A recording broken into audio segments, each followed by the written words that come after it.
welcome to Cover Story. Today in Cover Story, we are going off track. We have a topic that is not political, but there are some ramifications, there are lessons to be learned. I'm talking about the case of Byjus. What are the lessons from Byjus Meltdown? Now, this is a one-time startup that, it was the superstar of Indian startups really, which is now a case study on how things can go so badly wrong. At one point, Byjus was valued at $22 billion. That is around 1,82,000 rupees. Today's valuation is below $1 billion. That is about 8,300 crores, sorry, both figures in crores. This is a company that had, Lionel Messi, that had SRK as its poster boys. What went so wrong? That is something I'm going to be discussing with my panel today, and the takeaways, for the larger takeaways for the, looking at the startups and what are the lessons that are to be learned. Joining me is Jaijit Bhattacharya. He is the president, Center for Digital Economy Policy Research, a think tank. And I have with me Vivek Agarwal. He is the founder and CEO of Liqvid, an edtech company. And he is also former founder and CEO of eGurucool, which is India's first edtech company. Jaijit, if you can explain to our viewers, exactly what is on the table today, and what happened with Byjus, what are we looking at, and the lessons, why are we taking it as a case study? Byjus was one of the world's largest, if not the largest, edtech company, which came out of India. Right. And they started roughly around 2013. That's when they started pulling in money from investors. And when the COVID pandemic happened, that was a time when people really started taking up education online. And therefore, the valuation of Byjus shot through the roof. Over a period of 10 years, Byjus actually raised $5 billion in terms of investments, both in equity and debt. And to put a perspective on that, that's almost 1/3 of India's total budget for education last year. Wow. Right? That the central government budget was that much. So that amount of money was raised, which now stands to be almost zero, as claimed by the founder of Byjus. Which means that every year they burned some 4,000 crores for the last 10 years. And now we're in a position where there is no money left. This was disconcerting for the investors. This was also disconcerting for the entire startup ecosystem, because Byjus, along with a few other companies, were the poster boys of startup in India. So it's a huge concern that we need to know what really happened, why this sudden meltdown happened, and why there is no cash left in the company, as they claimed some time back. So what do we know so far? Then what happened is suddenly there was a case against Byjus in the US, because they did not pay the interest amount against a loan of $1.2 billion that they took, which is about roughly 11,000 crores of money that they took as debt, and then they did not pay the interest on it. They were sued in the US courts, and those who sued them figured out that there was about $530 million, which is $500 million, lying in some shell company of Byjus. Now, this was something that was hidden from the investors. This was something that was hidden from everybody. And that became an issue of non-transparency. Now, if that money was hidden, why is it not being used to pay to the salaries of the employees? Why is that not being used to actually run the company? And why is it hidden in the first place? And that kind of demonstrates that there seems to be something systematically wrong in the governance of Byjus and its transparency, where the world's largest edtech company now suddenly has an existential crisis. And is that something wrong that the investors did? Is that something wrong in terms of regulatory structure? Is there something wrong in how edtech is operating in India? It opens up a whole bunch of questions that needs to be addressed and looked at if we want to continue to have a healthy startup ecosystem in this country. Okay, I'm going to come back to you on that one. But Vivek, you've also dealt in edtech startups. So where do you feel that, what are the lessons that you are taking away from the Byjus? So I think in some sense, while the names are new, this script plays over and over again. I mean, this is the third sort of the boom and bust cycle that I'm seeing in general internet companies. And we had, 2000 when I founded my first company. Then we had the 2007-8 phase. And then this is the third phase, right? I think the challenges in some sense are the same. The scale goes, I mean, my company, which was, I think, the largest edtech company at that time, was valued some, 300 crores. Now this is 2 lakh crores, as you mentioned. The scale is very different, but I think a lot of the lessons are same, in a sense that, see, education, like every industry, education is a different industry. Okay, if you, like I was saying, that if you need to look for a tutor for your child, you ask a friend, you ask somebody who's used a tutor. So it's a word of mouth industry, which limits its scalability and growth rates, right? And I think that's very often we forget that, and we try to grow things faster than they actually can. It's like, a 100 horsepower engine. You try to take 200 miles an hour, it's going to bust up, right? Second is, the education industry does not lend itself very well to product extensions. So if you're doing CBSE, it's very unlikely you'll be able to do IIT, and you'll be able to do adult education, and you'll be able to do Medica, all of it under the same brand. Okay. There are numerous cases that it has never worked. Made work also by the fact that aggregations and consolidations and purchases have typically not worked out in this. In most industries, I think acquisitions destroy value, and particularly true in our industry. Okay, so I think those are from the business side of things, right? Now, if we come to the investors, right, which have a huge role to play in this, how do most venture capital, the principle of venture capital, they work on fear and greed. Greed of massive returns and fear of losing out. I mean, if this is the next big thing and I lose out, my limited partners are going to say, point. "Oh, what are you doing?" So I think it works in a combination of that, and in a situation where things are very hot, right, so-called.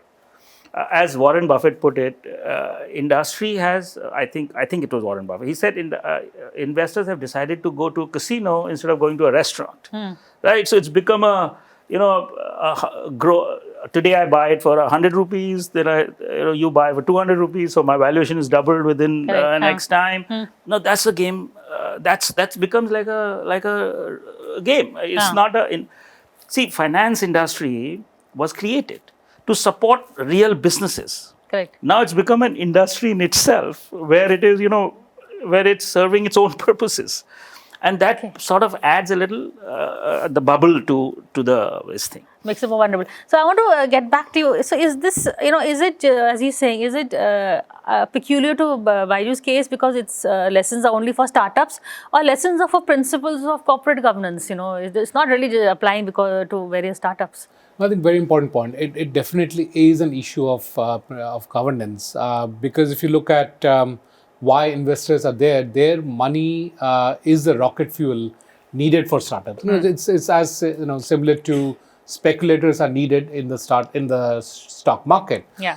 If we don't have investors, we will not have the kind of startup economy that we have. Will not have the millions of jobs that it's generating. So they all have a very important role to play, and it's important for us to attract them, right? And we have our honorable Prime Minister going all over the world trying to attract investments, and those investments come in only when we have a very safe, strong regulatory system, a rule of law, and so on and so forth. And that's what we need to ensure at every stage. You go and put your money in the bank. Why? Because you trust the bank, right? Now, as Vivek mentioned, the investors also have the fear that what if my money is lost, right? And we know that out of 10 investments, 5, 6 of them are lost. Nothing comes back. And therefore, it's important that wherever they are able to get a return, they must double down on it. And that's what has happened. So if you look at the case of Byju's again, in 2021, they were asked for the balance sheet. Show me the balance sheet. They did not. For 18 months, they did not. Now, if you put in your money in the bank and say, what is my bank balance? And the bank says, I will not show it to you for 18 months, you get extremely worried. Yeah. And when it came up, when finally that balance sheet of 2021 came up, their losses had gone up by 20 times from some 220 crores to 4,500 crores of losses in 1 year. Now, how did that happen? Why was it being put under wraps? Why weren't the investors being told about it? I mean, they put people's hard-earned money. It's not free money. It's hard-earned money of people who are investing through these investment channels. And therefore, it's very critical that we provide a safe pathway for the investors. So what happened is then the investors got together last month, in fact, a couple of weeks back, and they held an EGM saying that we have lost faith in the management, we have lost faith in the founder and CEO, and therefore, as stakeholders and as shareholders, we are voting them out. That went to the courts because Byju Ravindran, who is the founder of Byju's, challenged it, saying that because I did not attend it and because my board did not attend the EGM, so the EGM is invalid. And he took it to... Now, that's the question to be answered. Because what procedures have to be followed? Now, let's look at from an ethical and moral perspective.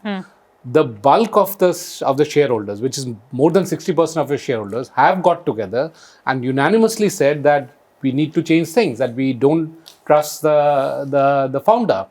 Now, if you're trying to find procedural ways of bypassing that mandate that has come from the shareholder, it is clearly ethically and morally not correct. And the Honorable Court will obviously take its view and will go into the details of the matter and see whether it's procedurally correct or not. Now, from the founder's perspective, I believe that they should have attended the EGM. If their shareholders have called for it, they have put in the hard-earned money. He should have been part of that meeting. Why did he not be part of the meeting? And if there is an ask for transparency for years, it's not just today, for multiple years. In fact, last year, in June, the topmost investors quit the board of Byju's. They were not getting the answers. So, there's Peak 15, there is Proceus, there is Chan Zuckerberg Initiative. They together have some 10-12% of the total investments into Byju's, and they quit the board because they were not getting the information. So, if you're given a responsibility to be part of a board and oversee, but you're not getting the power to oversee, and power comes from the information is not disclosed to the board itself, then what's the point in having governance structures? What's the point in having a board? What's the point in having in all of these corporate procedures? And those were the deep lacunae that were there. And therefore, coming back to your question, is that there is a need to have some kind of a regulatory, some transparency, a stronger corporate governance, maybe strengthening the investors, because who's losing the most? Because obviously the parents are losing, the students are losing, but the investors are the ones who are really losing $5 billion out there. There's no trace of it. That money has vanished. But you are an insider in the edtech industry. So are there the regulations that he talked about, are there also regulations not just for transparent auditing, but for false advertisement claims? An app can say we have 100% success rate, or, they can also, as Byju has been accused of doing, forcing students to take more expensive courses, or, putting pressure saying. So, uske liye, is there any regulatory system in place? So, for this sector? Can I just add to what Okay, I have a slightly different view on the corporate governance thing. I think there are enough things that exist. So, for example, typically when I was running the company, investors would insist that the CFO is in the room, right? In any board decision. So, you're not hiding anything. There were audit committees that would go details into. There were compensation committees that would look at, how the founders were paid. So, everything was. So, I think somewhere there's been a failure of governance, right? It's not the rules, in my view. So what happens is when everybody is having a, joyride, right? I mean, then people maybe just get complacent. Okay. And it's like happened, you heard of WeWork, the SoftBank guy, what WeWork guy did in US, right? I mean, SoftBank had just completely trusted, right? And he went and bought a school, I don't know what all he did, right? So I think there is that issue in my view, right? But coming to the advertising and the, I personally, there's been this debate, should the models be held accountable for what they advertise, right? And I think there are some rules around that, right? But yes, certainly claiming that see, where do you stop, right? I was seeing a advertisement of an undergarment the other day that said, oh, you wear the undergarment and, suddenly you are a Superman. Now, where do you stop? How do you prevent this? I don't have a good view on this, right? I think it's a very, very gray area. But certainly claiming that students are benefiting and so suddenly everybody is becoming very scoring very well is certainly to be looked at. Okay. And last point you mentioned about the forcing students to buy. I think what I read in some report that students were being sold this, and then there was this that they were actually being given a loan and not installments, because installments you can get out of, like loan you can't get out of. Right. So there has been some cases, there definitely been at least some cases of that is clearly wrong and illegal. So, right. Got it. I'm going to take a break and come back and continue talking about the implications of this on the edtech sector and also the larger startup ecosystem. And also, Jaijit, if you can compare it with the case of BharatPe, but after a quick break.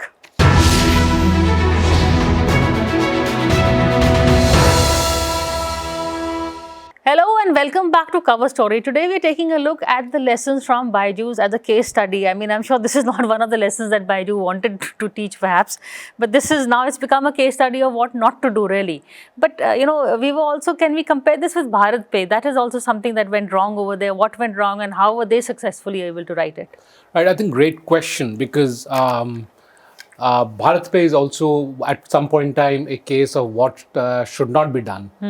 And it was pretty similar because there were founders and co-founders who had a different point of view of how to run the organization compared to what the investors were doing.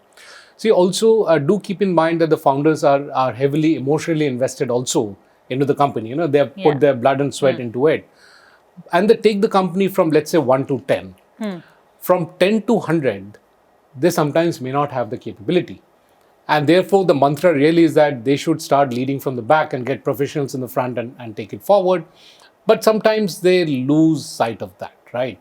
And that's perhaps what happened to BharatPe. But what came out of BharatPe was that, again, there were governance issues, things about all the committees that Vivek mentioned, they were all there all the time, right? But if the data is not being shared with them, just as what happened with Byju's, then it becomes defunct, which is why the investors quit. That if you're not giving me the data, what is it that am I going to audit? Right? I don't know your salary. I don't know anyone's salary. I don't even know how many employees are there. Right. Investors were not privy to that. So how does one audit any of this? So we know what happened with Byju's from the public information that is there. There was a lot of bad blood between the investors and BharatPe. And eventually, the investors were able to take control of BharatPe in terms of management. And one of the co-founders had to exit. And post that, what we see in the 1 year from 2022 to 2023, they actually got their revenues increased 3 times. So roughly from about 300 something crores to 900 plus crore. That's a huge jump in just 1 year. More importantly, their expenses were brought down by 1/6. So from about 4,000 something crore, the expenses was brought down to under 900 crores.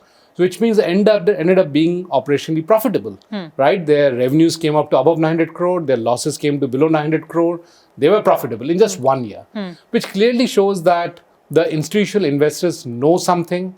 They're able to get the professional, into the organization and make it grow, and take it to a level which is helpful to the entire ecosystem. It's not just about the founders and the company, but it's about employees. It's about who they're serving.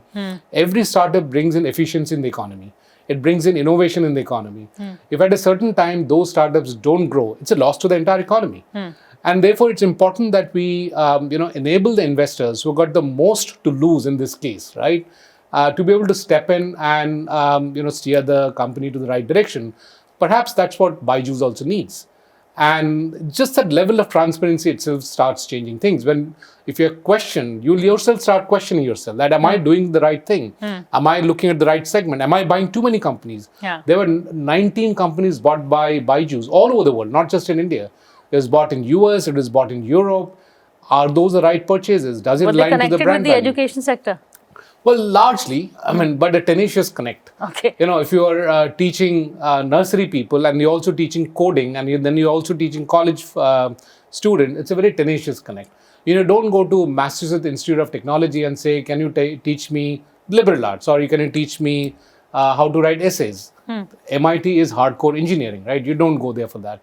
So every entity and every organization has a brand value. That brand has to permit it, right? And maybe it permits it, maybe it doesn't. But unless there are more number of people who get together and discuss that in a transparent manner, you will end up taking wrong decisions. And what seemed to be happening in Byju's, insofar as what we see from the public information, is that there seemed to be complete lack of transparency, which is what the investors have been saying. Now, if it is the other way around, then it is expected that the founders come in the public and then talk about it. Unfortunately, the founder is not even in India. He's not coming back to India. And that sends shockwaves through the investor community. And as I mentioned, investments are the rocket fuel needed to power startups. Without that, we will not have any startups in this country. And so we need to bring that transparency back into the system, the governance back into the system. And as Vivek mentioned, the rules are there for governance, but the transparency to back that governance was not present. Okay, if you want to add to what he said, and also I have another question for you is, what is the future of the EdTech system? Because, during COVID, as he said, there was a need for it. Now, people are more happy going back to classrooms. So, I think I'll answer. So, one is broadly the lessons. See, firstly, the system of investments and startups and all, I think that's fine, right? Byju is an exception, right? In every, if I look back the 3 cycles that I'm talking about over the last 20 years, with every cycle there's boom, there's bust, and some good companies emerge. Like along with me, the Naukri and Make My Trip are today's, storied companies, right? And those are great companies, and they were they're startups at that time. In 2008 cycle, there's Flipkart and there is all these companies, very good companies that have come out of it, right?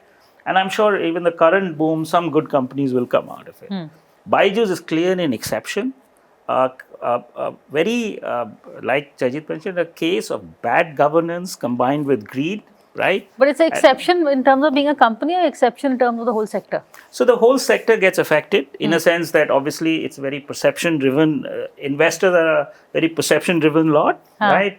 So yes, for some time, EdTech industry will suffer from a perception point of view. But from a business side of it, I think, if I look back on my 25 years in this industry, a lot of the issues that we discussed today about impact of technology on learning are very much the same. I mean, a lot of these conferences I go to, we're still discussing a lot of the same issues, right? So the problem is not financing or problem. I think the problem is that we are spending too much time doing deals. We're spending too much time chasing valuations. We are not spending as an industry enough time on making the child learn. There was a saying that, 25 years has been playing on my pedagogy precedes technology. First, you have to start with how children learn. I don't think anybody has an answer to that. We build something and then we go out and hard sell it. Okay, right? In simple terms, which are the age where you say that online learning is good, just to get back to the drawing board? So online learning standalone, right, is probably best for adult education, right? Continuing education. When we are working, we don't have time to take off for a 2-year MBA. We should study online. We are grown-ups. We can take responsibility. When you are a child, then the less online, there'll be a higher proportion of sort of. So there's no one answer. Generally speaking, I think the combination of the two works best. So it's works better as a tutorial than as a primary source of information? Not true. Not true. So I'm sorry. The fact is that a lot of things. So if you were to learn facts, okay, then it works in any situation, right? If I have to learn concepts and application, then maybe a teacher is best. If I have to learn to speak well, I can learn about speaking on the web. But I have to practice speaking. And someone has to correct you when you go wrong. When you go wrong and you have to speak, it's a social thing, right? So it's I'm sorry, a bit of an insider, so I can't give you a straight answer, but it depends on the situation. Okay. So it is not this online versus this thing. I think a combination of the two works the best. And that exact combination differs from situation to situation. Okay. Any final word on the Byju's case? The topic is the lessons from Byju's. think there's a lot of lessons because, as Vivek mentioned, there is a question mark on whether investors will bet on the Indian edtech anymore. When investors come in, they look at the entire sector and say, yes, this country has a potential, education is needed, and that will grow very rapidly. And then they find a founder who seems to be able to understand that space and grow. And that's how Byju's happened, for that matter. They looked at the space; it made sense. They looked at the founder, who was a maths teacher. It made sense. But when you start growing, it seemed that the founder could not take the company beyond a certain level. In fact, the founder came back and said, we are now going to reduce the valuation of the company from $22 billion to $25 million, right? And then issue rights against it. And that means the entire $5 billion is almost to be written off, by the investors. That is not acceptable. Why will that be acceptable to anyone? If I take your money and I say now your money is worth nothing, and you have to now put more money into your previous money that you put in, that will not be acceptable to anyone, right? And such kind of behavior is harmful for not just the education sector but the entire startup sector, and it does not do well for India as a investment destination. And therefore, I think everything that we can do as a society and the agencies involved should do to make sure that companies such as Byju's come back on track, they again become profitable, that we are able to provide investor confidence, so that many more such startups come up which are able to grow. They get the funding to be able to grow. So we need to bring in that faith back into the system. So give a happy ending to the story in the terms of, Absolutely. not like just BharatPe, I think excellent example. BharatPe went through a similar process and then they have a happy ending. They're profitable now. Because as you said, checks and balances are there, totally out of time. And just last, see, if we can, what credibility will go up substantially if we can find the so-called people who committed crimes and hold them accountable quickly. I think that will restore faith in the system. So checks and balances are there already, as I said, but implementation is the bigger problem. Yes, so on that note, thank you both for this conversation, and we'll see you again same time next week.